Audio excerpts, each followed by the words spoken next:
by what Mr. Barnes has been having to say Hi, Peter. in the last few minutes. Yes, me too. Yeah, well, may I just tell Mr. Barnes that, you know what? It's not our fault. This is how life goes for millions and millions of people.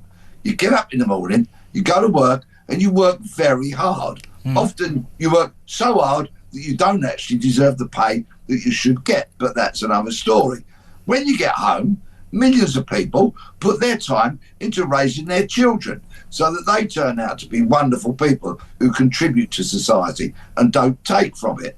If, after all of that, and of course keeping your relationship going, you're lucky enough to have some time for a hobby, or maybe go for a pint or a glass with your mates or the girls, then you're very lucky if you can afford that.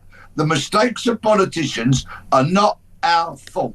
We do not have the time to sit slavishly poring over newspapers, manifestos, and the such like, trying to pick out who is the best candidate. We put our X in the box, and that, by and large, is it. This is the politicians' fault, and not the fault of hard-working people who have got enough on their plate.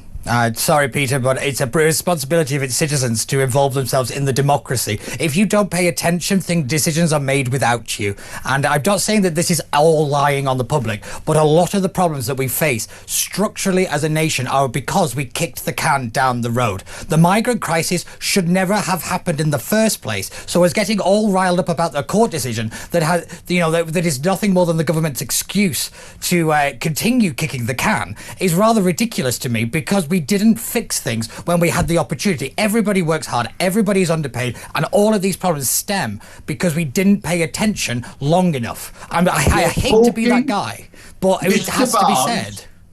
Mr. Barnes, you are talking yet more utter drivel. I'm sorry, I disagree with you, Peter, entirely. I'll tell you why. I gave you your turn. You listen to me, please. For the last 30 years or more, well, since 97 basically, when Blair got elected, if any man or woman in the street raised any concern at work, in the pub, wheresoever they may be, about migration, in all likelihood you would be overheard and overtly branded as being racist. That's why the working man and woman went nowhere near this subject, until all of a sudden our communities started to change. We could not believe what was going on around us, and actually we've reached a tipping point, and now people are not ashamed